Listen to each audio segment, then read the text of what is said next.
Can you hear me? Now, can you hear me? Yes, ma'am. Okay. Yes. Okay. So, this is a very interesting novel, The House on Mango Street. I hope you enjoyed reading it. And especially for girls your age, it's a very educative novel, I should say. So, we will just go into the lecture. Now, you must have heard about Donald Trump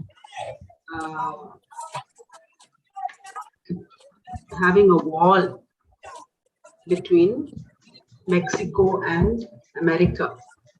He didn't want Mexican people to come in, to infiltrate, to be a burden on the American economy. Now, after the Trump era, that wall work has been discontinued. So, this is just to give you an indication that migrants, especially Mexican migrants, are viewed with a kind of disdain. And one thing you should remember about a country like America or Australia, who has a policy of multiculturalism, and they say that they welcome migrants, they look forward to migrants as a workforce and as people contributing to the economy. So they do want skilled labor and highly skilled people also, like medical professionals, and also the workforce people who are needed for building roads and bridges. So in any case, a migrant is looked at with certain expectations in terms of the country's economy and advancing the country's growth. So now you see this Sandra Cisneros writes about her Mexican ancestry of being a Spanish woman, and her bio note says that she drew on her life's experiences for what she wrote later in life. She was the only daughter in a family of 6 brothers. So the loneliness of a girl child, and all this you see in the house on Mango Street.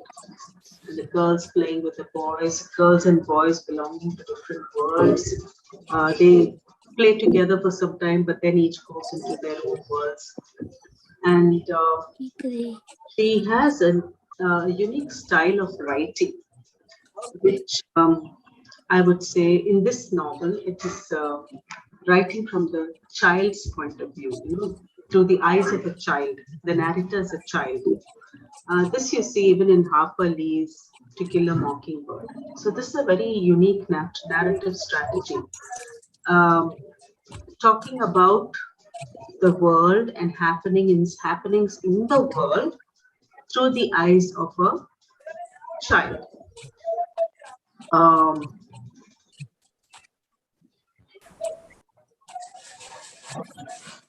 Like, you have this Christmas song, I Saw Mummy Kissing Santa Claus. So we know that the lady was kissing her own husband, but to the child, she thinks that Mummy met Santa Claus. So it's like that. And the way children represent the world of happenings, the world of behavior of adults. So if a child reports an abusive marriage, she can only say, "Daddy was angry, Mommy was crying." All right, she may not know much more. But the way the child says it, you can understand what must have taken place. So the narration being made through the voice of a child and the world being presented through the eyes of a child is an excellent narrative technique. And you have beginnings. You have these little sketches given to you also. And this is also another part of the novel's technique. It is also classified as a coming of age novel. Coming of age novel is self-explanatory because there's this girl child who is witnessing so many things and trying to make sense of her universe, and she understands. She understands the world of boys, she understands the world of men, she understands the world of migrants.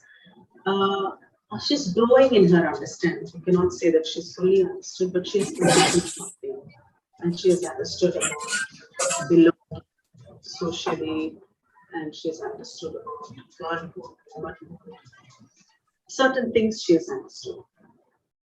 And gender, ethnicity are very important. Are the two axes, if you can say, the X and Y axis, if you have plotting a graph.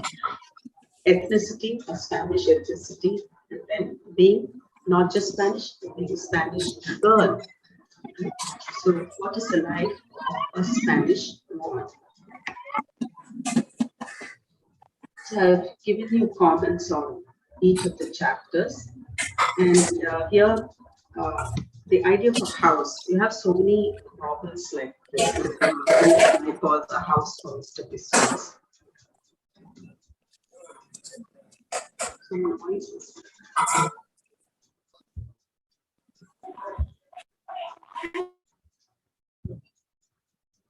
A House for Mr. Biswas, and here you have The House on Mango Street.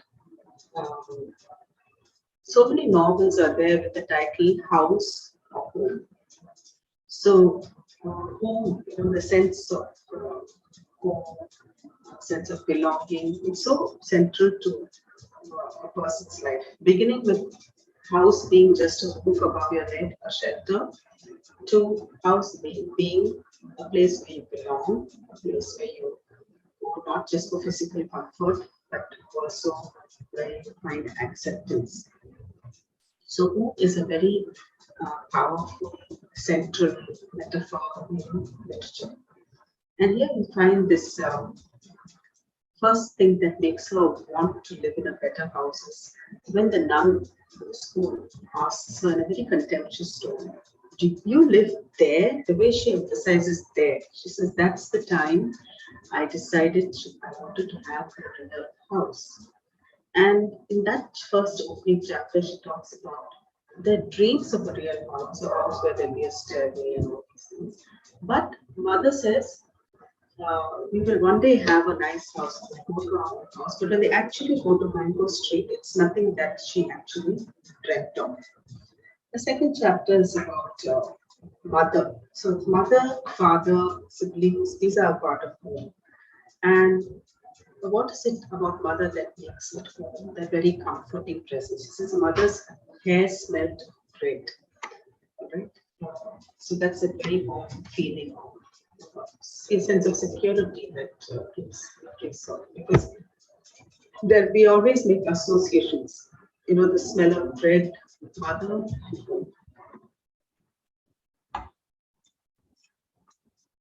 And yeah. So this chapter gives a very powerful truth that she reiterates throughout the novel. Boys and girls live in separate worlds. And there is an autobiographical element here because she says, someday I will have a best friend on my own, one I can tell my secrets to, one who will understand my jokes without my having to explain them. So being the only girl child of 6 children, they kept her quite lonely, and after a certain period, boys and girls did share the same worlds, they went into different worlds. So throughout the narrative, you find that longing for a girl, a friend of the same sex, and she does have many friends. She shares with them, they share with her. So in feminist lingo, we call it that sisterhood thing. Here she talks about her name. Name means hope. It's a Spanish name, Esperanza. She got it from her grandmother. But she says, I have inherited her name, but I don't want to inherit her place by the window. The woman's place by the window is a recurrent motif in the novel. Later on, you see other women characters who are locked up within the house and who look out of the window, look out longingly for a life of freedom. And this is what happened to her grandmother also. Her grandmother didn't want her to marry, and her grandfather was supposed to have carried her away in a sack.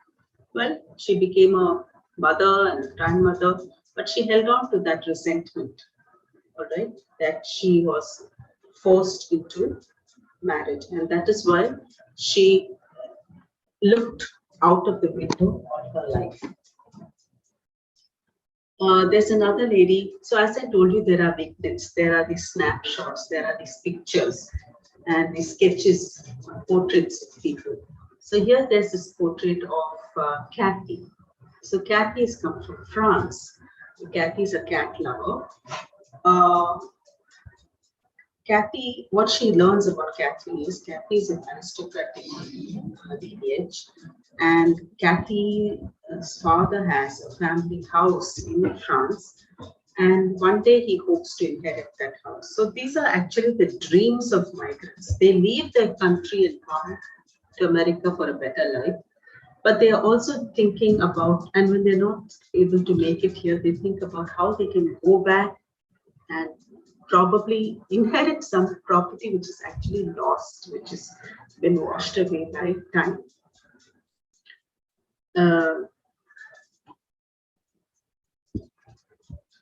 And then you have in chapter 7, there's this again, this association with something about association. She looks at her house and she tells her sister, this house looks like a house in Mexico. And her sister just agrees because, you know, they're in the company, in their company, they have 2 non-Mexican girls. So she just agrees, and it's just a way of showing your identity in front of others. And something, there is some connection though. Actually, that house was not a replica of a house in Mexico. Maybe there was something that struck a chord in her. So there's a memory. So memory is a very important part of identity, how we remember. And one of the things you will notice about your own lives is that when you go back to a place in your childhood, maybe you go back to your first standard class, then you find that it looks smaller. And your memory of it is, it's such a huge place. For your school, that was a vast place for you. But when you go back after many years, it looks smaller. So, memory is not exactly photographic, you know. There is a lot of emotion and there's a lot that goes into making memories. The way we remember something may not be a duplication or a replica of what it actually was, because with it there are associations, with it there are emotions. And then there's this next chapter about the junk store. So this junk store is owned by a black man. He specifically says the owner of the junk store is a black man. And this is another vignette of the life of migrants. They don't have enough money to go to the store and buy a brand new thing. So they buy secondhand furniture, they buy secondhand refrigerators, they buy secondhand TVs, they buy secondhand cars. So in a country like America, having a car is a basic requirement, and everybody has a car. And migrants, they buy these secondhand cars, they buy it cheap. So this is another, you know, stroke of the brush, where she says that this is one aspect of the life of migrants.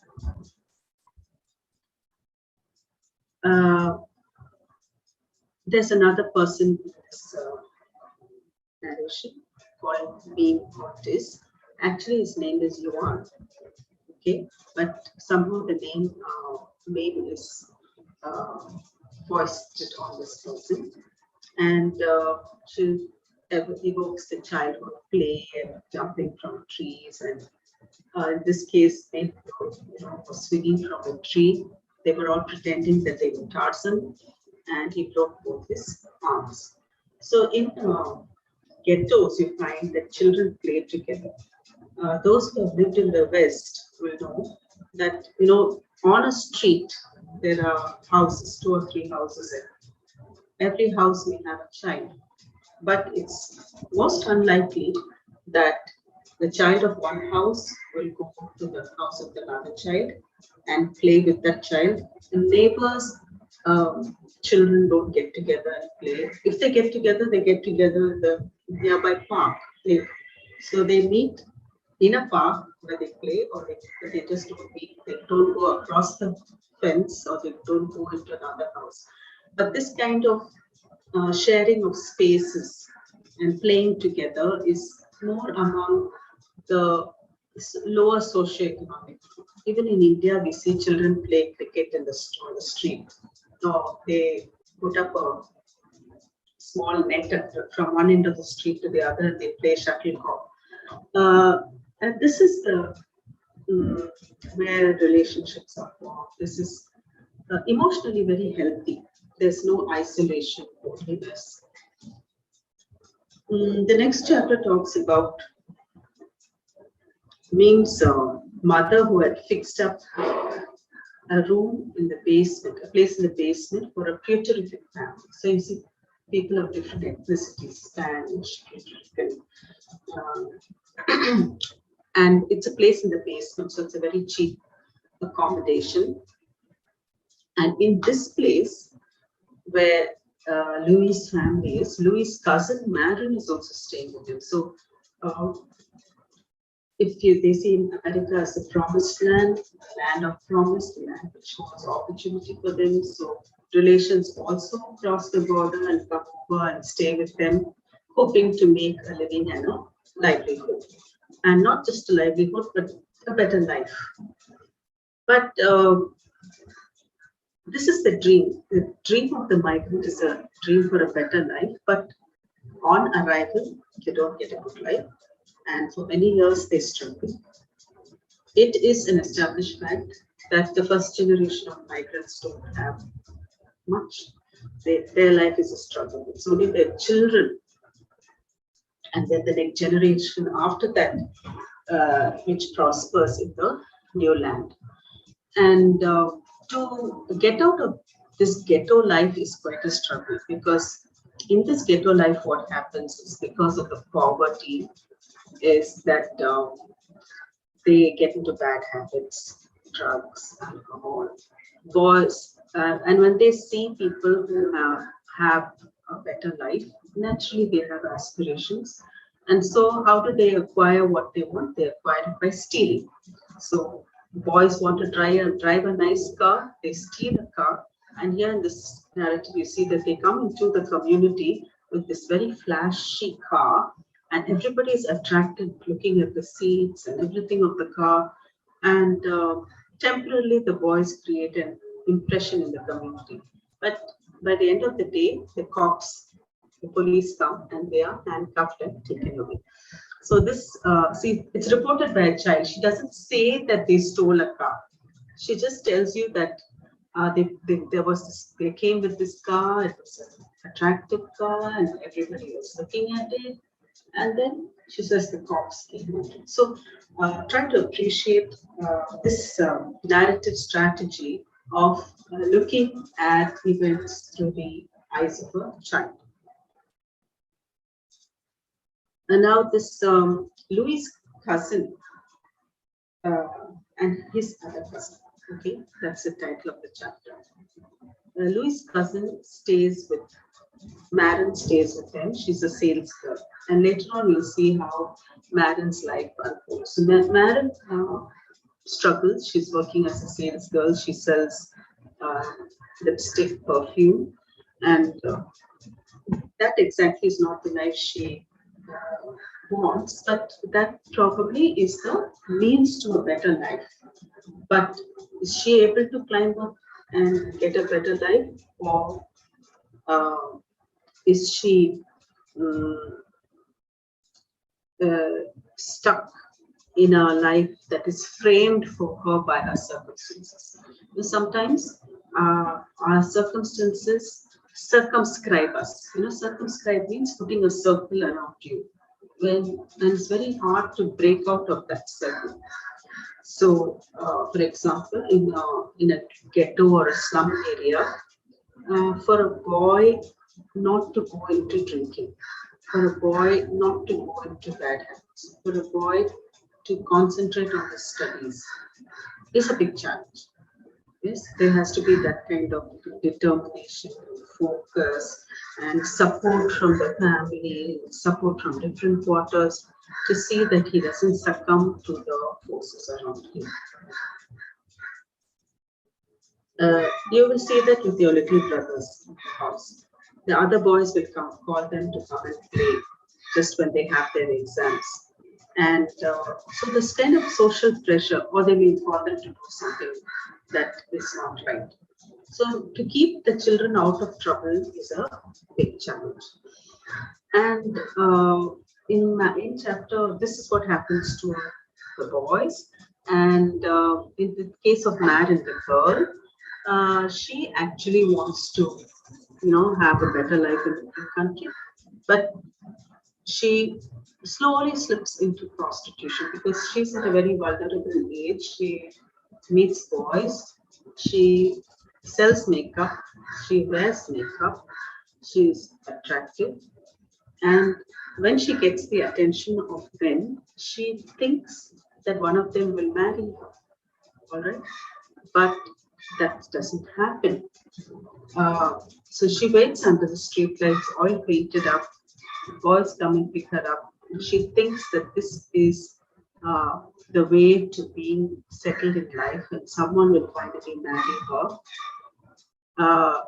But the family, the foster family, which is keeping her, Reese family, sees a kind of downward trend, sees that she's going down the garden path. And, down the garden path means going into life of clandestine relationships with men. And they decide to send her back to Puerto Rico.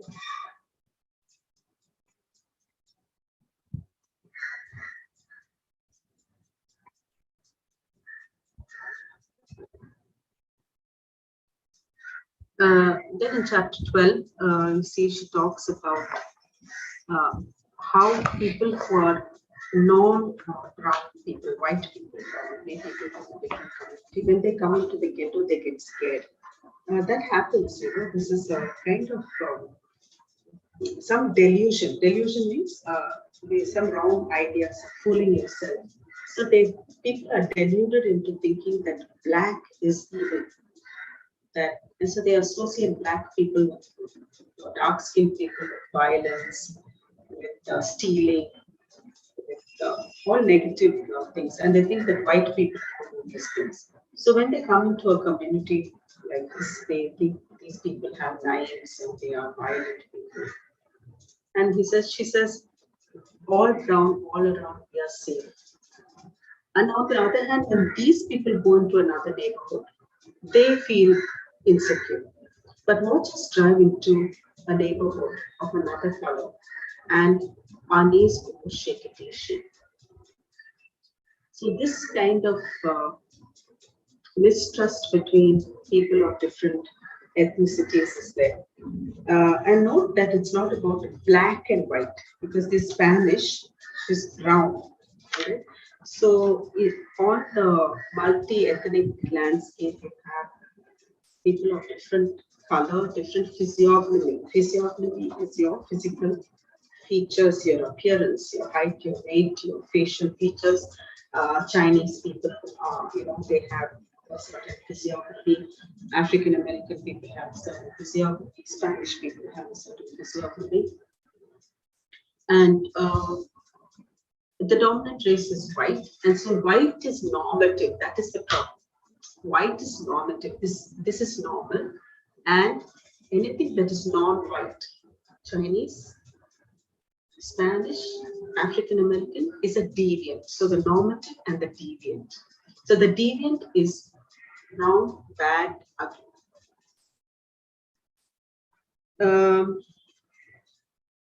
Yeah, and then we have the next chapter about Darius.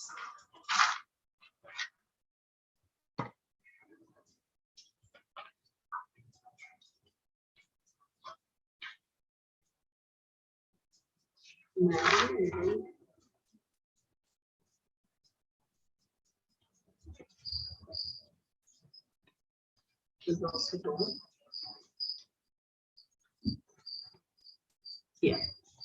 So there's about an old woman who has many children. So this is typical of people in migrants or people who are in ghettos. Now with awareness about family planning, people are planning in India. The two-child norm has been imposed. But in earlier times, poor people and most people had many children. But in the case of poor people, having many children was a disadvantage. So you were not able to provide for them. And the parental care is also less when you have more children. So this is the title says it all. There was an old woman, she had so many children, she didn't know what to do. And the mother had too many children. The father's family, the mother was tired all the time. And neighbors also stopped complaining about the children. Children were doing dangerous things, swinging from here and there, and they've seen here and seen there. To draw the attention of the parents to what their children were doing was also something that people stopped doing after some time.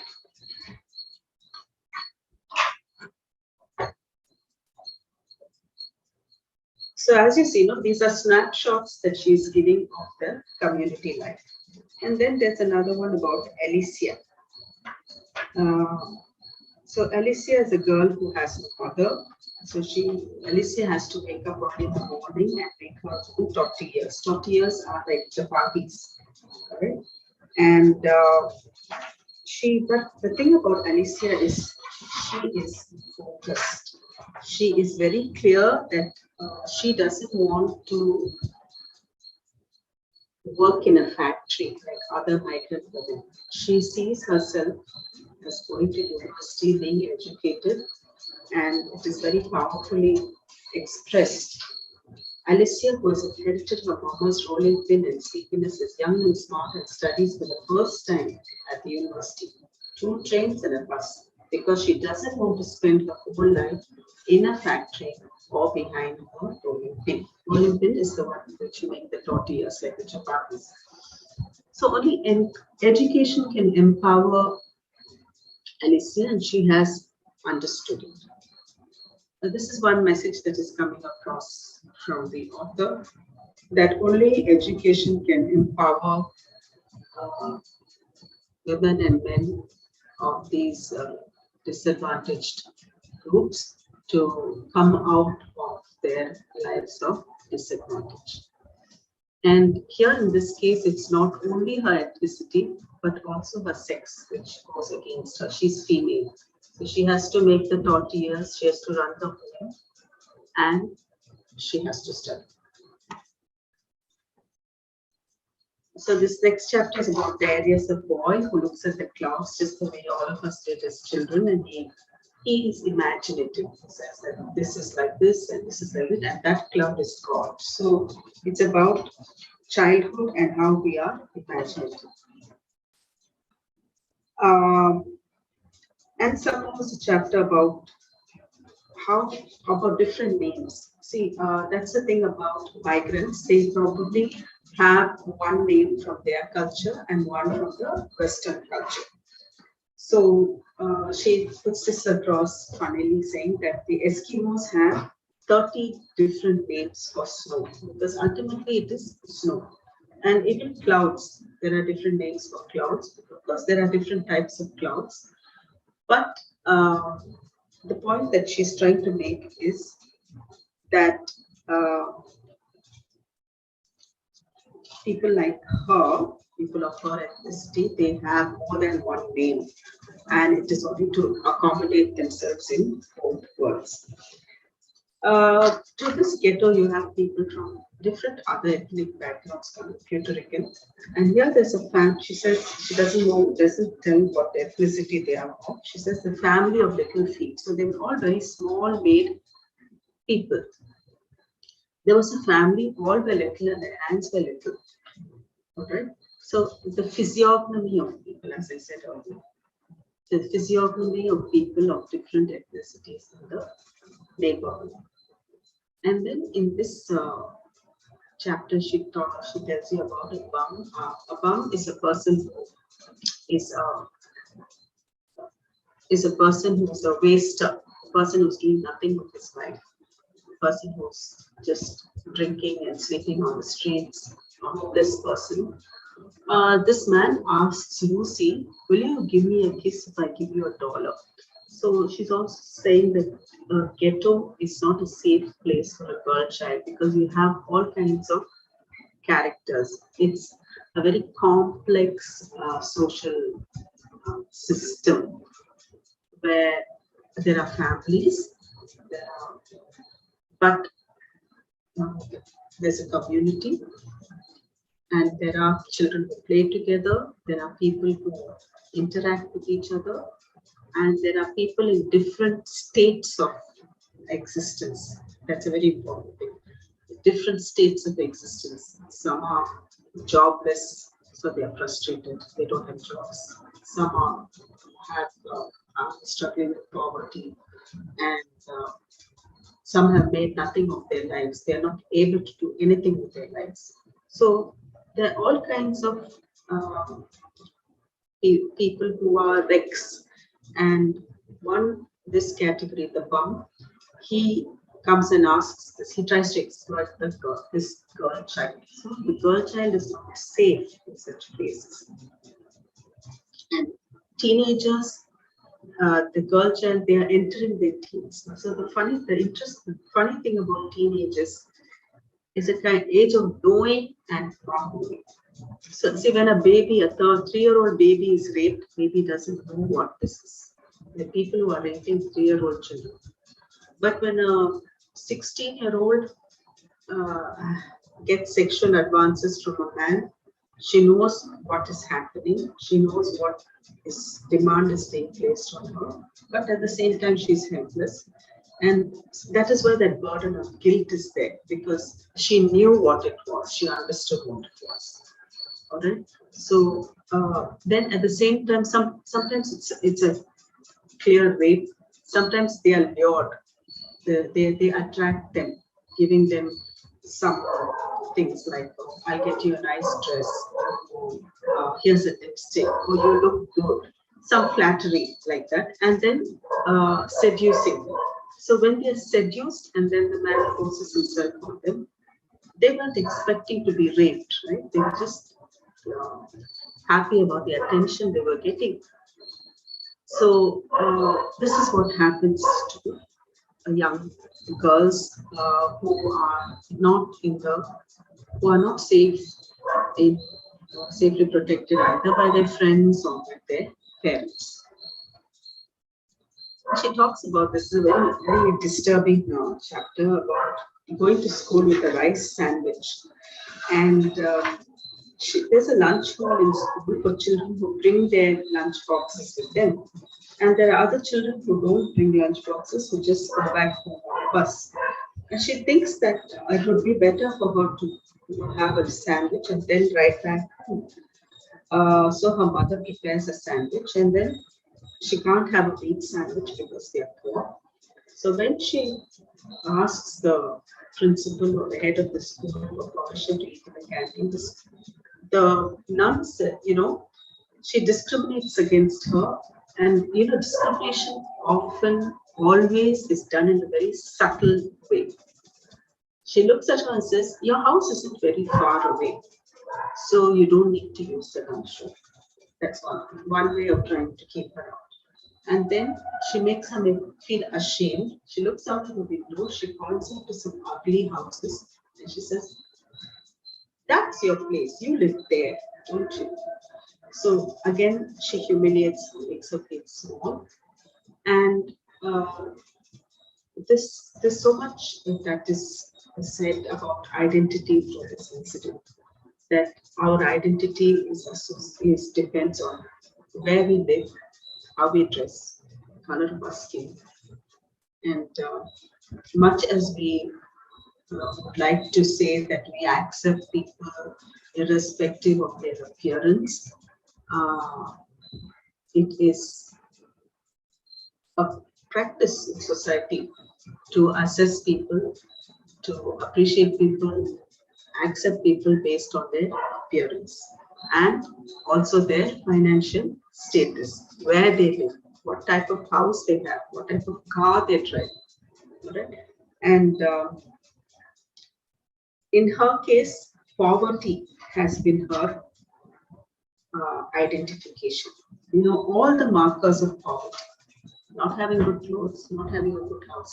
So let's go back to the title of this story, The House on Mango Street.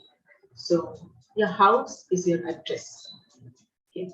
Now the word address means your location.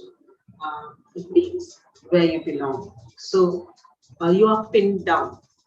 So if you even within a city, if you say, I live in Mokapaka, I live in Ananagar, I live in Adyar. So these are the sort of uptown places. They're nice addresses to have.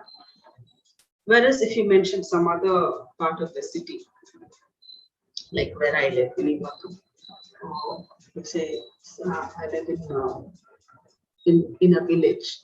So then people kind of uh, you know give you a social tag according to your address, according to where you live, according to where your house is. And here you find that this child has only a rice sandwich. So you remember when we spoke about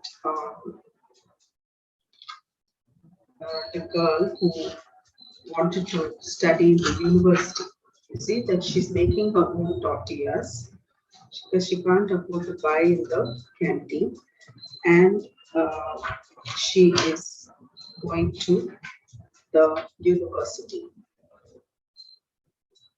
That is Alicia, right? And here you find Esperanza going to school with a rice sandwich and finding that she's discriminated against, that her rice sandwich is an indication of her social class.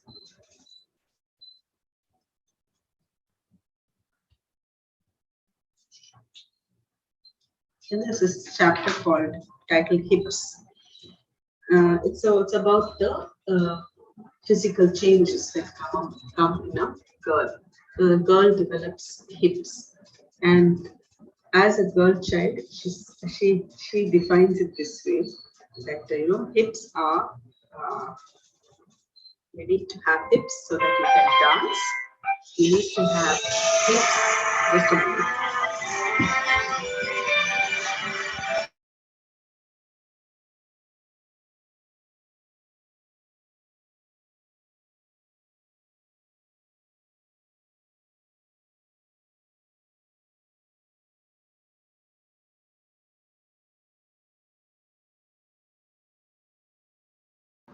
So you have to have hips so that you can dance. You have to have hips so that you can carry a baby.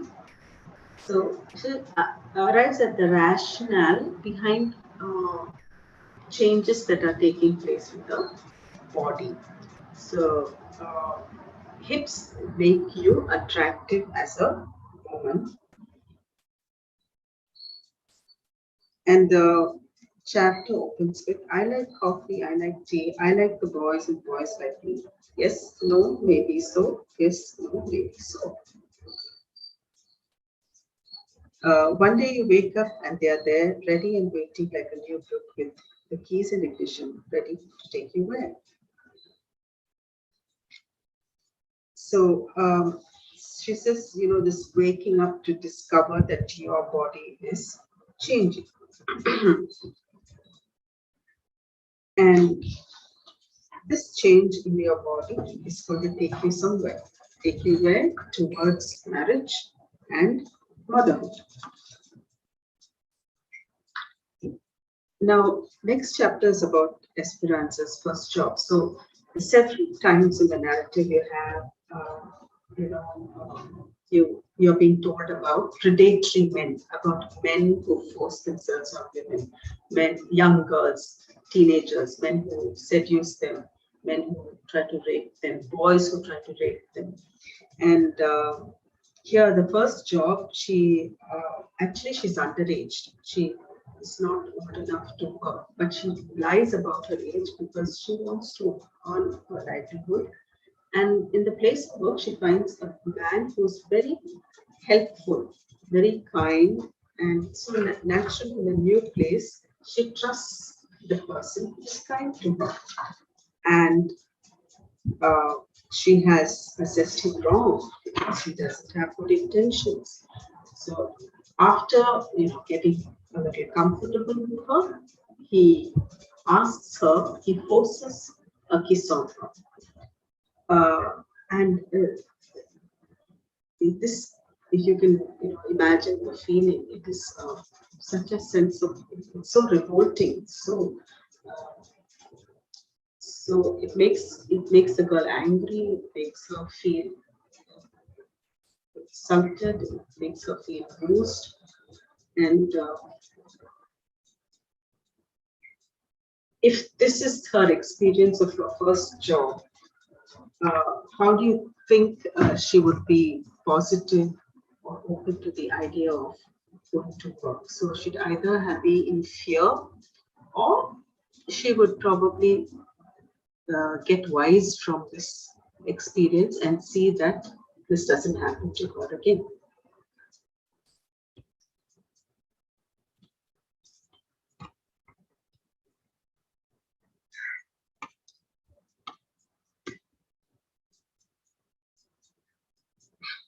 So Esperanza's grandfather dies. So how does she know that her grandfather is dead?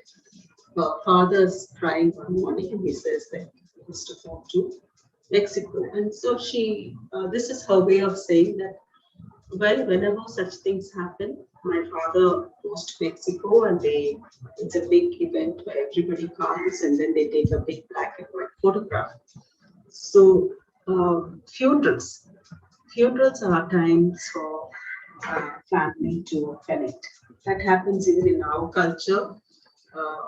People go back to their native place for a funeral, and even though they may be migrants from village to the urban centers, in the case of death, they take the body back to the village, and then all family and relations gather. So this is one part about family life, community life.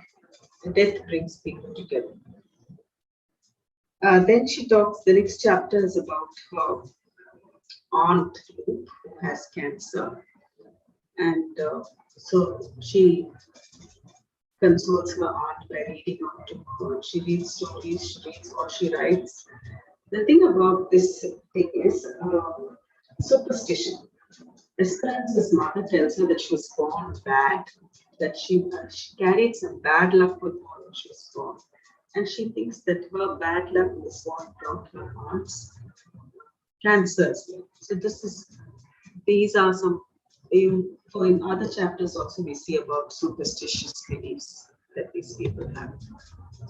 Especially here we see Alenita, cards, palm, and water. So Alenita is a witch doctor. Okay, she practices voodoo, and interestingly, these people are Catholic. At the same time, they practice their traditional beliefs. in which they have their, their spells and magic and the ways of seeing into the future. So she has something to do with cards and water, and she looks into the water and she reads something, and she says that she sees something in it. So uh, this is another vignette of their lives as Spanish people. And then this is another sad little thing that is sketched for us, Geraldo.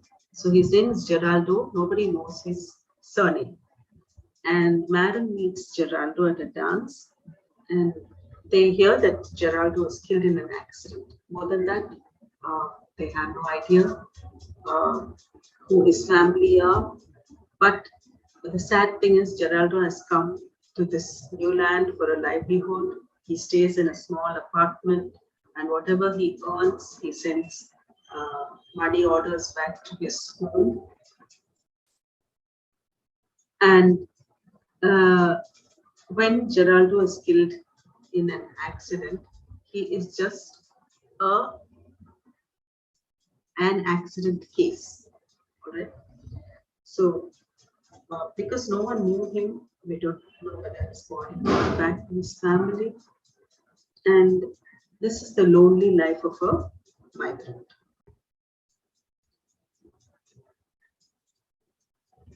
Ruthie is Edna's daughter, and Edna is a very unfriendly, uh, very obnoxious woman, not liked by people. She's rude, she's very ruthless with her tenants, she throws them out. But there's one person who is staying with her, and that person is Ruthie.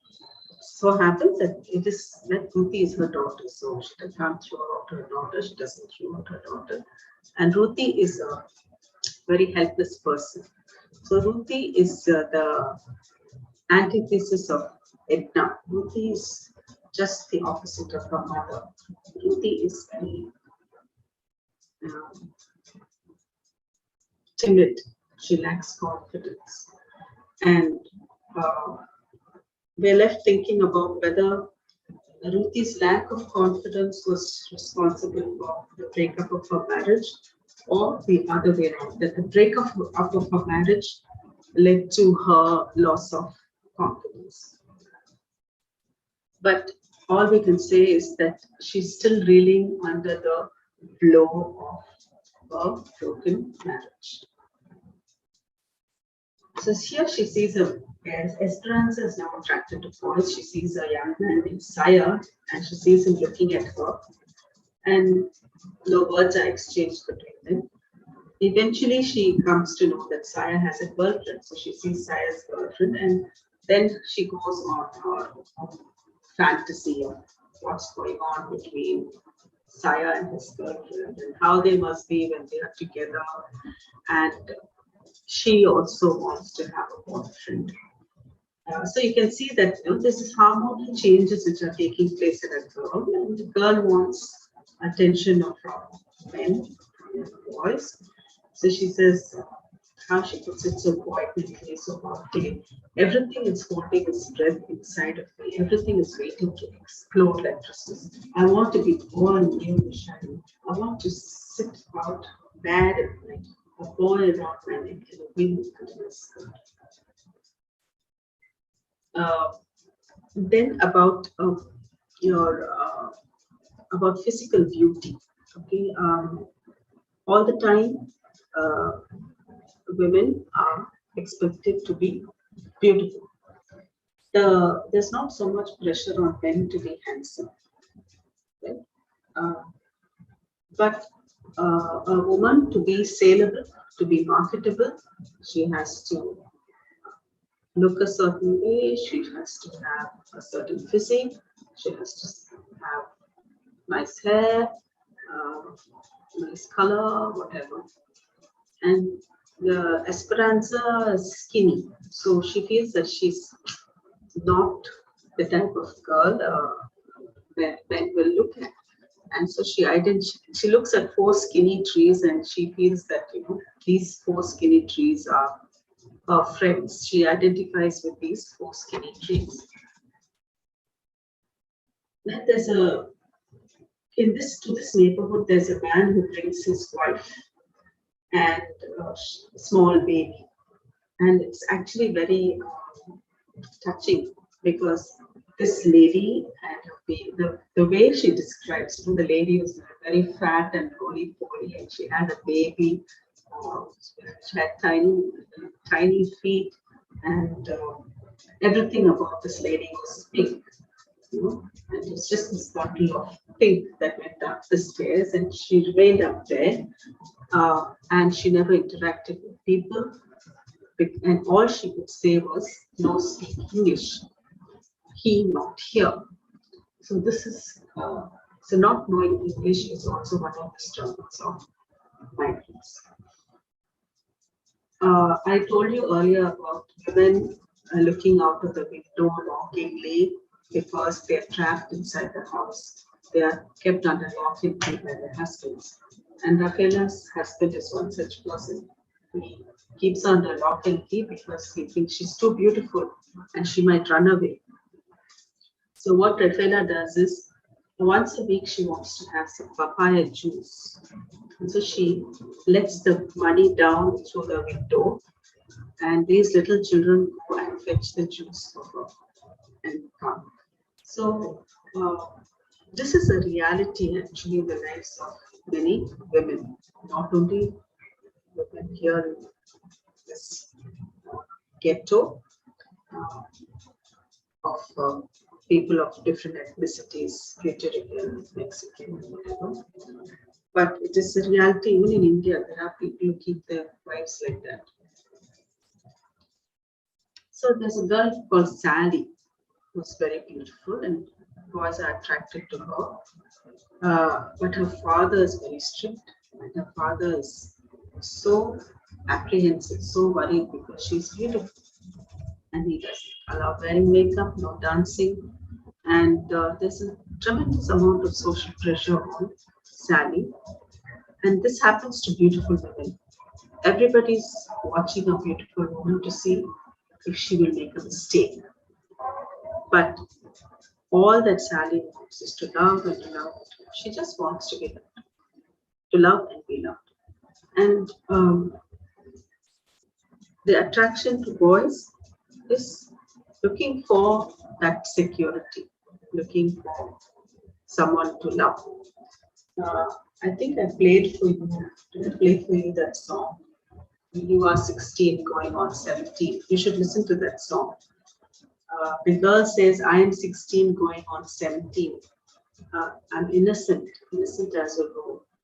And I need someone older and wiser. So this is a natural feeling of girls that they need someone older and wiser. She tells the boy, you are 17 going on 18. I depend on you. So as an adult, grown-up woman, you find this ridiculous that, someone who's 16 going on 17 thinks that a boy who's 17 going on 18 knows more of the world than she does.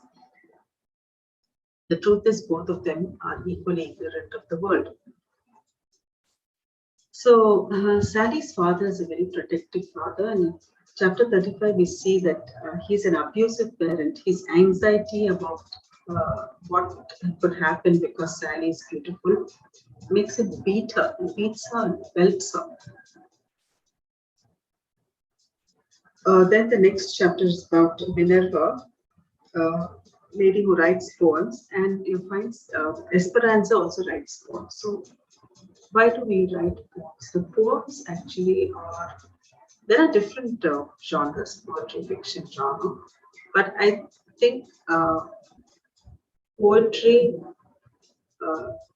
is a place where a lot of emotion is lodged, where people write more spontaneously and they express their feelings of love, joy, sadness.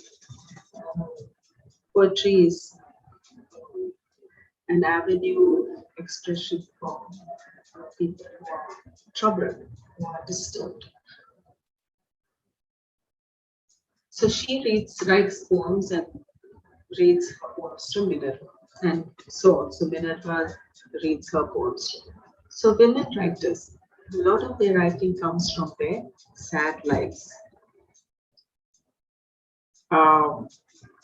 Well, in the earlier chapter, we saw that she talks about bums who exploit, who prey on young girls, but here she's talking about bums as homeless people.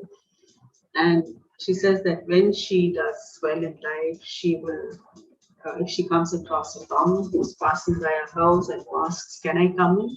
She says, "I will offer them the attic and ask them to stay because I know how it is to be without a house."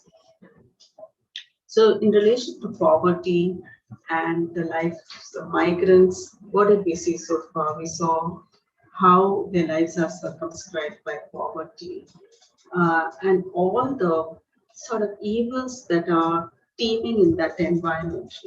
One of the evils is the lack of security for the girl child, and then how boys go into thieving, alcoholism, and you have them uh, with dreams of a better life, but not knowing the means to that, not knowing the means to it. So they have the dreams and not knowing the means. The one of the means is education. Uh, Alicia knows it. Alicia knows it. But attainment of that education means fighting against odds, being very focused, being very determined to get out of this, to break that cycle of poverty. Okay, that's very important. The cycle of poverty. So, because sometimes poverty is a cycle. Poverty leads to poverty to poverty. So, parents are poor, children continue with that, and their children continue with that, and uh, poverty has its attendant problems. Domestic abuse, alcoholism, all this goes on, and because of the alcoholism, again they go into poverty. And so it's a cycle, it's a vicious cycle. And only a lot of determination, a lot of focus can help people to get out of this, to break that cycle. The cycle has to be broken. So I'm saying this with a lot of emphasis because as educated women, and what you see in your neighborhoods, what you see among your families, your relations, and what you might see as a teacher, what you might see as a social worker. In all this, what we need to do is we need to break the cycle. And for people to do well in life, they need some basic support system. And what is that basic support system? Housing, decent housing and living conditions. 10 people living in a small cramped up place, or the way migrants live, one person sharing their house with other relations. So actually shared spaces bring people close together emotionally. Shared spaces are also a cause of frustration because each one doesn't have their space. Shared spaces are also places where children are vulnerable, people are vulnerable. So very often in joint families, I've heard these stories. In joint families, sometimes all the children are asked to sleep in one big hall, and the adults are away. So at that time, a person who's some kind of pervert might abuse a child. Okay, a male cousin may misbehave with a female cousin. A male uncle may take advantage of a niece, right? An uncle could take advantage of a niece. Like this, these things happen because of shared spaces. So, decent housing and living conditions are very important to one's sense of self. The opening chapter of the novel itself talks about wanting a better house. And time and again, how she is assigned her place in the social strata. by people pointing to where she is. So that is your house. That is your house. That is where you live. And that sense of shame about where she is. That all of us have experienced at some point of time or other, where people make us feel ashamed about where we live. Okay. On somebody's DP, I saw the tagline, uh, own who you are, own who you are. So that very strong sense of self where you own who you are, where you're not ashamed of who you are, and you are very focused and you know where you're going. You know where you're going, like Alicia in this novel. She knows where she's going. She says that she will work, but she's not going to work as a factory hand all her life. She will work in her house making tortillas, but that's not her. That doesn't define her role in life. That she will take a bus and she will take a train and she will go to university because she wants to shape her destiny. And Alicia there is a role model movie, an inspiring character. So every migrant or ghetto dweller seeks to rise above poverty and seeks to have a better life and to break out, to break free. So one side, when you are with community, with your people, you identify with them. So being together as a group gives you a sense of security. But when you are together as a group, you also might just remain where you are. So there are people who break out of that circle which is circumscribed for them through their poverty, through the lack of opportunity, lack of education, everything. And they break out, they go to university, they study, come up in life, but they don't move away from this circle. They come back to this circle and they want to lift people out from this. So identification with one's people is very important for collective growth. And this is what we see among Dalit writers. They have achieved, but they want to identify as Dalit because they don't need to identify, right? But they identify because they have a sense of obligation to the community. Then in the next chapter, we see that Esperanza is not a girlish girl. She's boisterous. She's not womanly like other girls, right? And she's not beautiful like other girls. She's skinny, and she feels that all this goes against her. So beauty is central to a girl's prospects in life. She says, "I'm a dog. I'm an ugly dog. I'm the one nobody comes for." And then persistent Nenny. And Nenny observes the pattern of life and how good-looking girls draw the attention of boys, and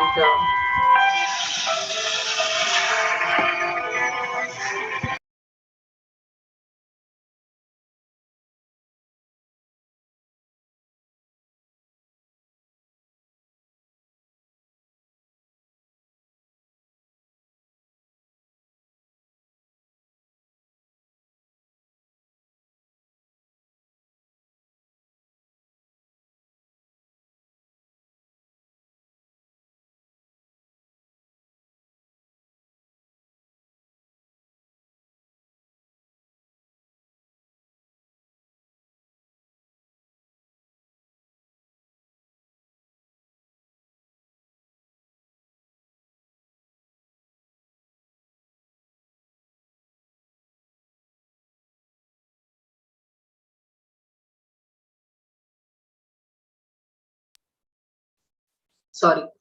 So you find that Esperanza is a very boisterous girl. You know, boisterous girls, the girls who are like tomboys, right? And so she likes playing with the boys and she likes just being a child running around. And here in this chapter, Beautiful and Cruel, she says, I'm an ugly dog. I'm the one nobody comes for. And then her mother says, Well, now you are very clumsy, but when you grow up, you will learn to stay clean. You learn to keep your hair nicely. And she says she's not a very um, petite girl. She's not a very uh, well-behaved girl. So when she gets up from a chair, she doesn't keep put her chair back. She just leaves it, and her behavior is more like the boys. Uh, but Nenny says that, see, Nenny is the smart one. She says that she will not wait all her life to get married. So she will make herself marketable, right? And then she's also seen how some boys, they make girls pregnant and leave them. So they're girls left with babies. And she says that she will not allow that to happen to her. So this is another insight into the identity of a growing girl. She must be beautiful and attractive to boys. Next chapter, Smart Cookie, is about her mother, Esperanza's mother. Mother says that actually, she was a good student, but she didn't have the opportunity of education. So says, I might have been something else. Now, this is the story of many women. Many women who are confined to the domestic sphere, uh, many women who are just doing, house jobs, housekeeping jobs. That's because their parents didn't send them to school. Their parents didn't have money to send them to school. And here she says, education is free. We have public schools, but even to go to public school, you need to carry a lunchbox. You need to have good clothes. You need to have money for transport. So here she says, I dropped out of school because I didn't have nice clothes. No clothes, but I had brains. The next chapter is about what Sally said. Sally says about her father being abusive. And it's very, very disturbing chapter because I don't understand how a father could be so anxious about his daughter being beautiful. So the very sight of his beautiful daughter makes him anxious. He worries that she will run away with the boy, that she will bring a bad name to the family. And just all these suspicions make him hit her brutally. Right? And the way he hit her is like this. Sally says, as if I was an animal.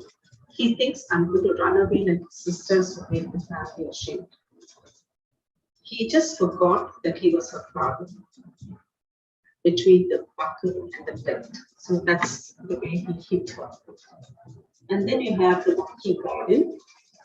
This is a place where the children play, and then it's a place where a family used to live, but the family moved out, and after the family moved out, a lot of cars used to be parked there, and then the children were playing, jumping from one car to the other. So this is this kind of teenage where they are neither children nor adults. Nowadays we call them young adults. And this is the time where the boys are attracted to the girls, girls are attracted to the boys. And one of the boys teases Sally and he takes away her keys. And then the group of boys says that they will return Sally's keys only if she kisses all of them. Now, Sally, there's a difference between Sally and Esperanza. Esperanza revolts against this kind of imposition by boys, and she's there's more of a feminist streak in her. Sally succumbs, Sally yields, and this is a precursor. Precursor means it is something that comes before the advanced stage. So in later in life, what you see, men ask sexual favors of women. It happens in the workplace. I will give you a promotion if you oblige me. I will do. So women who want to climb up the ladder, sometimes they do it.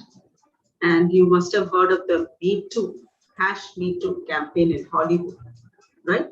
So women coming out with their stories about how directors of movies made them, obliged to these kind of sexual favors just because they had to launch them in a particular book or in a movie. That was the way to come up. So this book, as I said earlier, is educative for women. And there is a pattern to this. Asking for sexual favors is what men do to women in social life and at the workplace, or rather wielding power to extract sexual contact. I don't need to explain this further, any woman who is disadvantaged by something that happens in her life, either she becomes a widow, or she's a divorcee, or she's poor and struggling to come up in life, the man who steps in to help her, what does he do? He's not honorable, he's not detached, he doesn't do good for the sake of doing good. He does good in order to subjugate the female or to possess that woman. If he gets to possess her as a wife, it's a more honorable story. But if he gets to possess her as a sexual sex slave, then it is the most unworthy and dastardly thing to do. So the world of men, they talk about women who are attractive, women who are impressive, or women who are expressive. They say that women use their feminine wiles. But here we see that men also use wiles to attract women. Yeah, so this chapter, Red Clowns, chapter 58, is, it's very powerful. The color red. Red is used, denotes violence. And Sally and Esperanza go to a carnival, and there Sally goes away with one boy and leaving Esperanza alone. See, Esperanza looks at Sally as a source of protection. So, very often you ask your classmate, your girlfriend to come with you because you feel a sense of safety in having another female with you. But here, Sally leaves her alone. And at that time, when she's left alone, a boy forces himself on her. And she keeps crying out later to Sally and says, "Why did you leave me alone? Why did you leave me alone?" But Sally doesn't care to even answer that question. Sally, why didn't you hear me when I called? Why didn't you tell them to leave me alone? The one who grabbed me by my arm. And then this man who forces himself on her, he tells her, "Spanish girl, I love you." So here there is also, so it's obviously it's not a Spanish person, it could be a white person in all probability. And this attraction of white people for dark skin, that is a known fact, it has been theorized upon. So many white men are attracted to dark skinned women, but they don't want them as wives, they just want them as objects of pleasure in most cases. The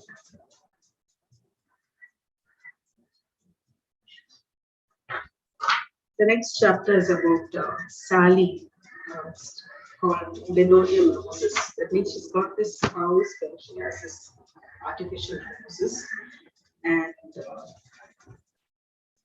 it's a very interesting title. Linoleum Roses means you must have heard that, if you've heard that song Paper Roses. Paper Roses is a symbol for the false things,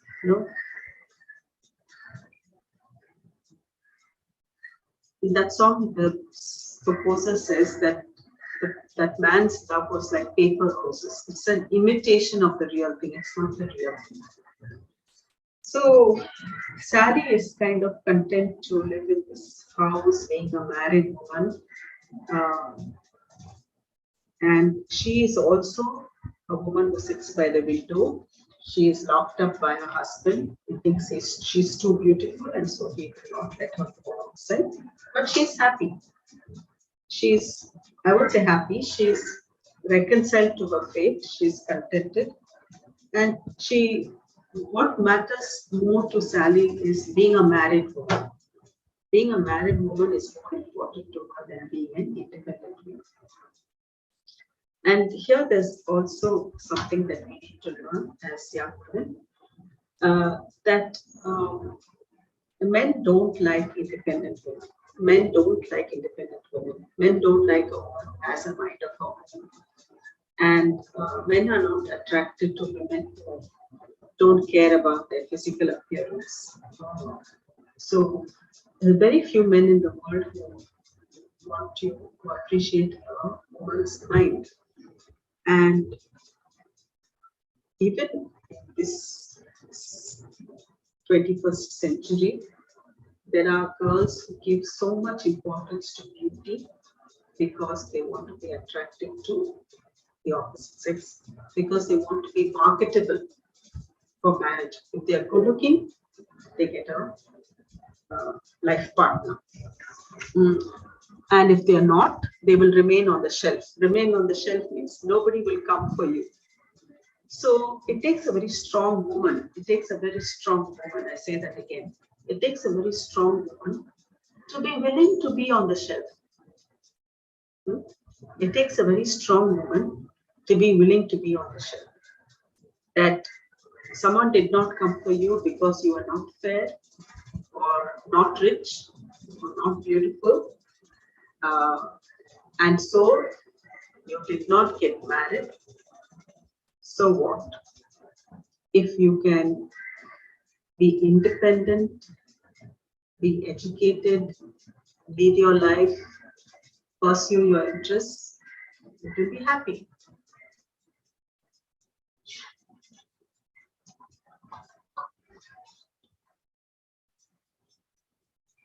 So, then Alicia and Esperanza talking on Edna's steps, and Alicia says that she's going back to her home country.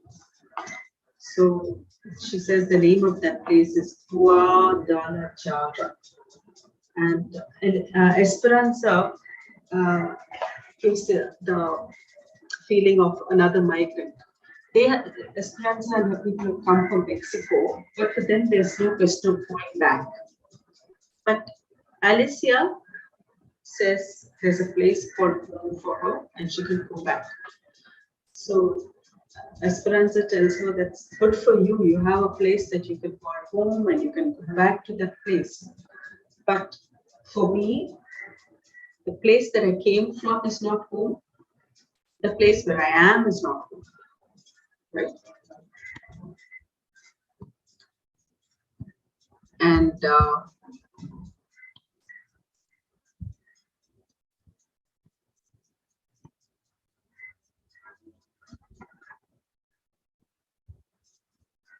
so that brings us to the close of the novel.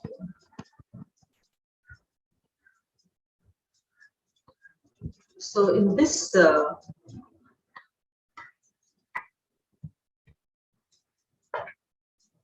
final chapter, a house of my own. It's not a flat, not an apartment, not a man's house, not a daddy's, a house all my own. With my porch and my pillow, my pretty purple cushions, my books and my stories. My two shoes waiting beside the bed, nobody to shake a stick, nobody's garbage to pick up after. Only a house quiet as snow, a space for myself to go, clean as paper before the phone. So what does the house represent for her? Her own space. All right. It's not her father's house.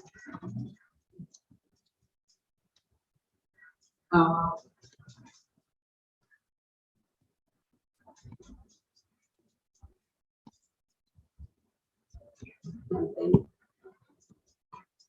not her husband's house.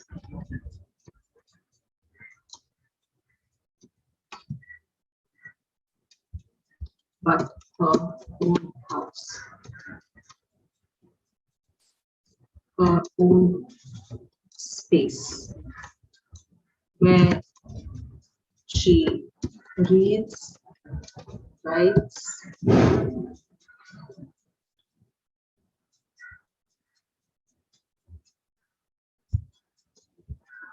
and where she is not saddled domestic duties. So it's not like unlike Sally. So Sally has to be wife and mother. She says, I don't need to pick up, no, nobody's garbage to pick up after. Only a house, quiet as well, a space for myself to go. So this is very important. Nobody's garbage to pick up after.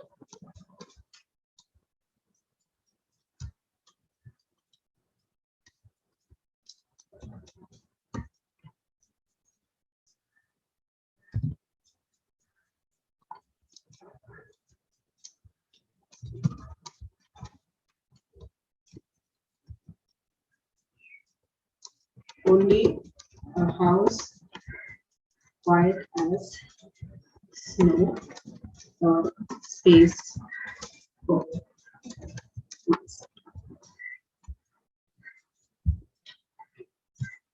And the last chapter, Mango sometimes says sometimes goodbye. I like to tell stories. I tell them inside my head. I tell them after the mailman says, here's your mail. Here's your mail, he said. I make a story for my life. For each step my brown shoes take, I say.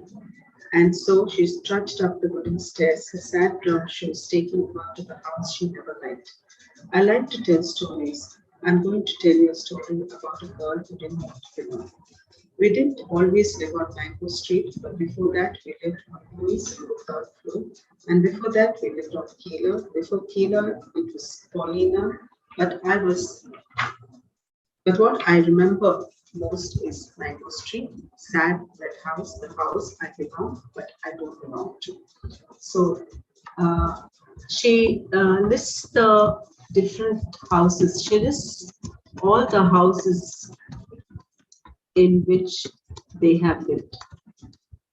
So, this is the story of people who live in rented houses.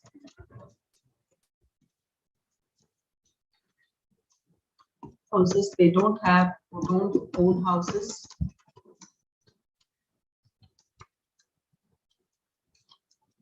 But the house she remembers most is Mango Street. So the house on Mango Street is their own house.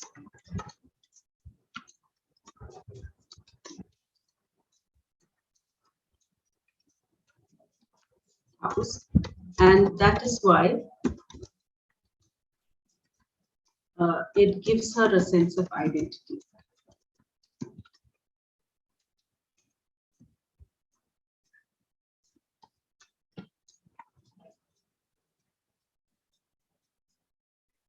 So sadly, so there's a paradox here. It is the house I belong to and belong but don't belong to.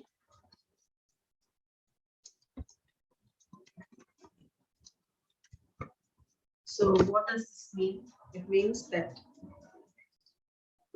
their aspirations as migrants led them up to the house on Mango Street, but she didn't actually arrive where she wanted to. So that house was her address.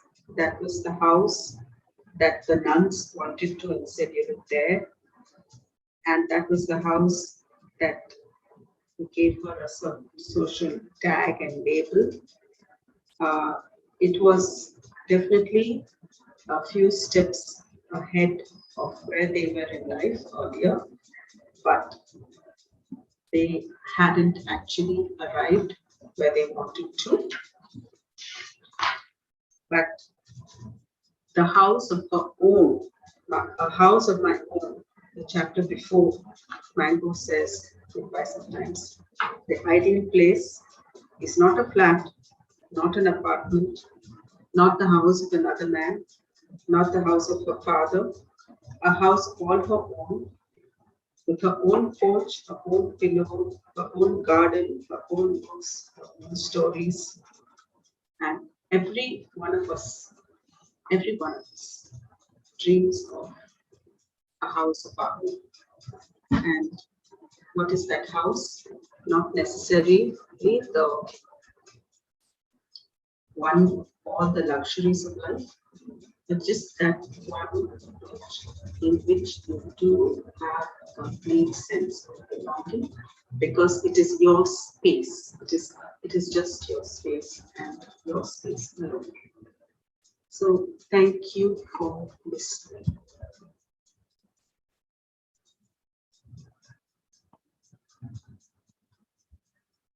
So girls, any comments? Did you like the lecture?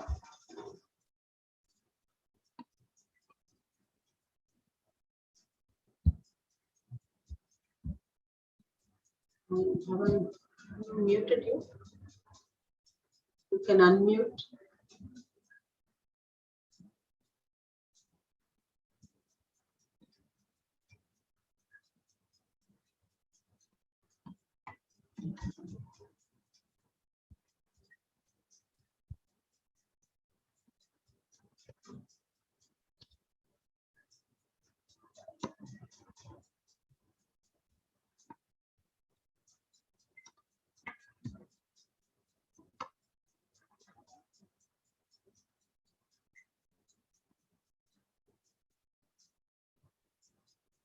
Yes, anybody wants to say something? So thank you for attending. Shall I close?